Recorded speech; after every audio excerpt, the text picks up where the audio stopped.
প্রিয় দিনী ভাই এবং বোনেরা, প্রফিট সিরিজের ১৬তম পর্বে আপনাদের সবাইকে স্বাগতম।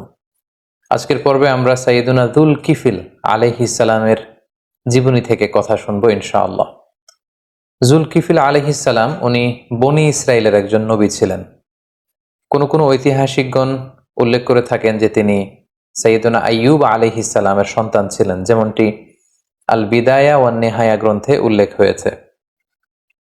তাছাড়াও কোনো ঐতিহাসিক বলেছেন যে তিনি নবী ছিলেন না, বরং তিনি নেককার লোক ছিলেন, একজন সৎ লোক ছিলেন। কিন্তু এই কথাটি গ্রহণযোগ্য কোনো মত নয়। ইবনু কাসির আলাইহি রহমা তিনি তারজি দিয়েছেন বা তিনি উল্লেখ করেছেন যে সাইয়েদুনা যুল কিফিল আলাইহিস সালাম উনি মূলত নবীই ছিলেন, কারণ সূরাতুল আম্বিয়াতে নবীদের সাথে করে আল্লাহ তাআলা যুল কিফিল আলাইহিস সালামের নামটি উল্লেখ করেছেন। আল্লাহ তাআলা সাইয়েদুনা যুল কিফিল আলাইহিস সালামকে সিরিয়ার দামেস্ক এলাকাতে নবী করে প্রেরণ করেছেন। কালামুল্লাহ মাজিদে অর্থাৎ পবিত্র কোরআন আল কারিমে যে সমস্ত নবীর আলোচনা খুবই সংক্ষিপ্তভাবে উল্লেখ হয়েছে, তোর মধ্য থেকে যুল কিফিল আলাইহিস সালাম অন্যতম। কালামুল্লাহ মাজিদে উনি কোথায় এসেছেন, কোন জাতিগোষ্ঠীর কাছে নবী হয়ে এসেছেন এবং ওনার সাথে ওনার উম্মতদের কি ঘটেছে, ওনাকে আল্লাহ কোনো কিতাব দিয়েছেন কিনা, কোনো মুজিজা দিয়েছেন কিনা, এই ব্যাপারে কিছুই তিনি উল্লেখ করেননি। কেবলমাত্র আল্লাহ তাআলা দুটি সূরার দুটি আয়াতে যুল কিফিল আলাইহিস সালামের নামটি কেবলমাত্র 2 বার উল্লেখ করেছেন। যেমন সূরাতুল আম্বিয়ার 86 নম্বর আয়াতে আল্লাহ তাআলা উল্লেখ করছেন ওয়া ইসমাঈলা ওয়া ইদরিসা ওয়া যাল কিফিল কুল্লুম মিনাস সাবিরিন, অর্থাৎ ইসমাঈল আলাইহিস সালাম, ইদ্রিস আলাইহিস সালাম আর যুল কিফিল আলাইহিস সালাম, আল্লাহ তাআলা বলছেন তারা প্রত্যেকেই ছিলেন সাবিরিন অর্থাৎ ধৈর্যশীল। এরপর আল্লাহ তাআলা বললেন ওয়া আদখালনাহুম ফি রাহমাতিনা, আমি তাদের সবাইকে আমার রহমতের বলয়ে, আমার দয়ার বলয়ে আমি তাদেরকে বেষ্টিত করেছি। ইন্নাহুম মিনাস সালিহিন, আর তারা ছিলেন নেককার, সৎকর্ম পরায়ণশীল। তাহলে এই একটি আয়াত আমরা পেলাম।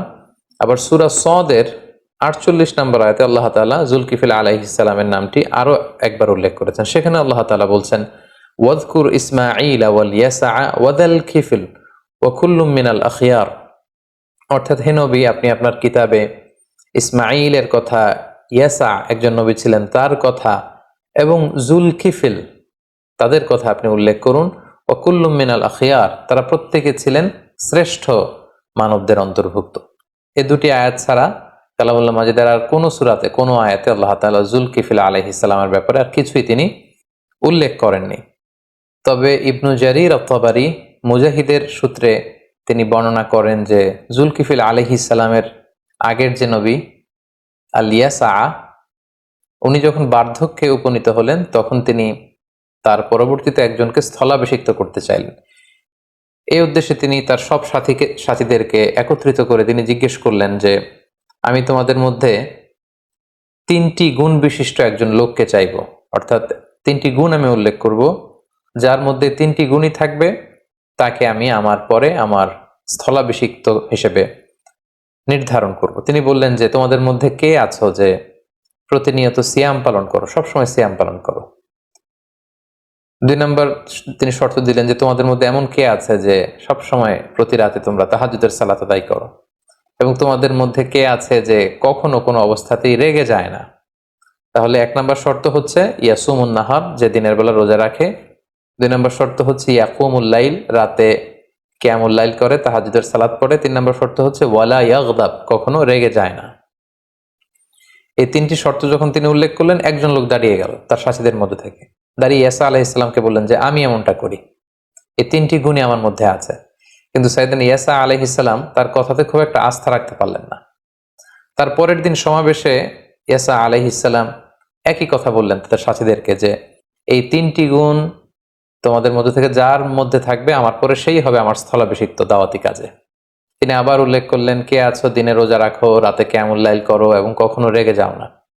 ঠিক সেই মুহূর্তে সাইয়েদনা যুল কিফিল আলাইহিস সালাম দাঁড়িয়ে বললেন আমি আল্লাহ তাআলার মেহেরবানিতে এই 3টি কাজই করি।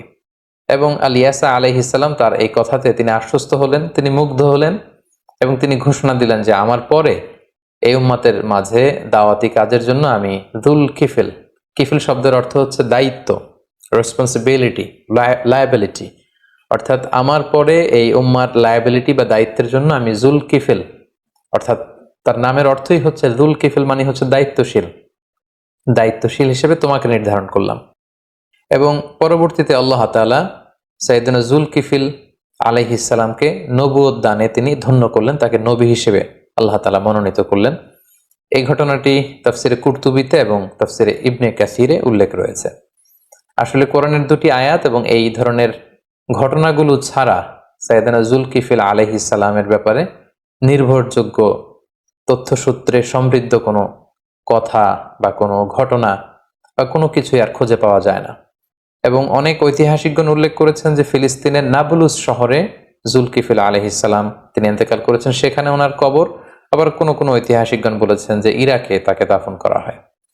সম্মানিত শুধু এই ছিল সাইয়েদনা জুলকিফিল আলাইহিস সালামের ব্যাপারে কোরআন থেকে প্রাপ্ত কিছু কথা। এ পর্যায়ে আমরা যদি সংক্ষেপে ওনার জীবনী থেকে আমরা কি লেসন নিতে পারি সেটা যদি আমরা উল্লেখ করি, তাহলে প্রথমে আমরা বলবো যে আল্লাহ তাআলা কেবলমাত্র কোরআনের দুটি সূরায় ওনার নামটি কেবল দুবার উল্লেখ করেছেন, এবং সেখানে আল্লাহ তাআলা কয়েকজন নবীর সাথে ওনার নাম উল্লেখ করে তিনি বলেছেন তারা প্রত্যেকেই ছিল কুল্লুম মিনাস সাবিরিন, অর্থাৎ তাদের প্রত্যেকেই ধৈর্যশীল ছিলেন। তার মানে নবীদের একটা গুণ হচ্ছে তারা সব সময় ধৈর্য ধারণ করতেন। সাইয়েদনা জুলকিফিল আলাইহিস সালামের ব্যাপারেও এটা বলা হয়েছে যে তিনি ধৈর্যশীল ছিলেন। পৃথিবীর প্রত্যেকটি নবী ছিলেন অত্যন্ত ধৈর্যশীল। ওনারা বিপদে ধৈর্য ধরতেন, হতাশ হতেন না, হাল ছেড়ে দিতেন না, কাবু হয়ে পড়তেন না, বরং তারা ধৈর্য ধারণ করতেন। এবং কালামুল্লাহ মাজিদের বিভিন্ন সূরাতে আল্লাহ তাআলা আল্লাহ রাসূল সাল্লাল্লাহু আলাইহি সাল্লামকে ধৈর্য ধারণের নির্দেশনা দিয়েছেন। তিনি বলেছেন ওয়াসবির আলা মা ইয়াকুলুন, হে নবী, মক্কার কুরাইশরা আপনার ব্যাপারে যে সমস্ত মিথ্যা প্রোপাগান্ডা ছড়াচ্ছে, যাই বলুক না কেন আপনি বিচলিত হবেন না নবী, আপনি ধৈর্য ধারণ করুন। ওয়াসবির আলা মা ইয়াকুলুন, ওরা যাই বলুক আপনি কিন্তু ধৈর্য হারা হবেন না, ধৈর্য ধারণ করুন। তাহলে সাইয়েদনা জুলকিফিল আলাইহিস সালামের জীবনী থেকে প্রথম শিক্ষাটা পেলাম যে নবীরা হচ্ছে ধৈর্যশীল। সো আমাদেরকেও বিপদে ধৈর্য ধারণ করার অভ্যাসটা গড়ে তুলতে হবে। 2 নাম্বার যেই গুণাবলী আমরা ওনার জীবনী থেকে পাই সেটা হচ্ছে আল্লাহ তাআলা বলেছেন যে কুল্লুম মিনাস সালিহিন, তারা প্রত্যেকেই ছিলেন সৎ কর্ম সম্পাদনকারী। পৃথিবীর প্রত্যেকটা নবী কিন্তু ছিলেন সালেহিন, সৎ কর্মপরায়ণ ব্যক্তিত্ব ছিলেন তারা। এবং আল্লাহ তাআলা যত জায়গায় মুমিনদেরকে জান্নাত দান করবেন আল্লাহ তাআলা বলেছেন যে তারা জান্নাত পাবে ওয়াল্লাযীনা আমানু ওয়া আমিলুস সলিহাত। ঈমানের সাথে কিন্তু আল্লাহ তাআলা আমালে সালেহকে যুক্ত করেছেন। শুধু আপনি বিশ্বাস আনলেন আল্লাহ তাআলার উপর, কিন্তু এরপরে কোনো নেক কাজ করলেন না, সৎ কাজ করলেন না, কোনো আমলে সালেহ করলেন না, তাহলে কিন্তু সেই ঈমানের কোনো দাম রইল না। এজন্য আমাদেরকে সৎ কর্মপরায়ণশীল হতে হবে। এটা আমরা সাইয়েদনা জুলকিফিল আলাইহিস সালামের জীবনী থেকে পাই। সবশেষে আল্লাহ তাআলা বলেছেন যে তারা হচ্ছে the best people in the world, the best human being এবং চুজেন পার্সোনালিটি, আল মুস্তাফাইন আল আখিয়ার, কুল্লুম মিনাল আখিয়ার। যে নবীদের কথা তিনি উল্লেখ করেছেন সেখানে জুলকিফিল আলাইহিস সালামের নাম উল্লেখ করে তিনি বলেছেন যে তারা হচ্ছে the best people ever in the world. পৃথিবীতে নবীদের চাইতে শ্রেষ্ঠ মানুষ আর হতে পারে না। এবং তারা হচ্ছেন চুজেন বাই আল্লাহ, আল্লাহ তাআলার বাণী গোটা বিশ্বে ছড়িয়ে দেবার জন্য বাণী বাহকের দায়িত্ব নিয়ে তারা পৃথিবীতে এসেছেন। এবং ওনার নামই হচ্ছে দায়িত্বশীল। জুলকিফিল, আমরা বলেছি যে আল কিফিল শব্দের অর্থ হচ্ছে দায়িত্ব, এবং জুলকিফিল শব্দের অর্থ হচ্ছে দায়িত্বশীল। তার মানে সব নবীদেরকে কিন্তু আল্লাহ তাআলা রিসালাতের দায়িত্ব দিয়ে এই পৃথিবীতে পাঠিয়েছেন, এবং আমরা প্রত্যেকেই আসলে দায়িত্বশীল। আল্লাহ রাসূল সাল্লাল্লাহু আলাইহি ওয়াসাল্লাম বলেছেন যে কুল্লুকুম রাঈন ওয়া কুল্লুকুম মাসউলুন আন রাইয়াতিহি, তোমরা প্রত্যেকে দায়িত্বশীল এবং তোমাদের প্রত্যেকের দায়িত্বের ব্যাপারে কিন্তু আল্লাহ তাআলা কিয়ামতের দিন জিজ্ঞেস করবেন। তার মানে সর্বশেষ যে শিক্ষাটা আমরা পেলাম সেটা হচ্ছে নবীরা হচ্ছেন চুজেন, মনোনীত এবং সিলেক্ট করেন সরাসরি আল্লাহ তাআলা, এবং তারা হচ্ছেন the best people, the model. আমরা যদি পৃথিবীতে কাউকে আমাদের মডেল বানাতে চাই, যদি আমরা আমাদের আদর্শ কাউকে বানাতে চাই, অনুকরণীয় ব্যক্তিত্ব হিসেবে কিন্তু আল্লাহ তাআলা নবীদেরকে আমাদের সামনে উপস্থাপন করেছেন। তাই আমরা যেন নবীদের দেখানো পথে চলে আমরা আমাদের জীবনকে, দুনিয়াকে এবং আখিরাতকে যেন সমৃদ্ধ করতে পারি। আল্লাহ তাআলা আমাদের সবাইকে কথাগুলো বুঝার ও আমল করবার তৌফিক দান করুক। হাযা মা ইনদি ওয়াল ইলমু ইনদাল্লাহ, আলাইহি তাওয়াক্কালতু ওয়া ইলাইহি উনীব। ওয়াসসালামু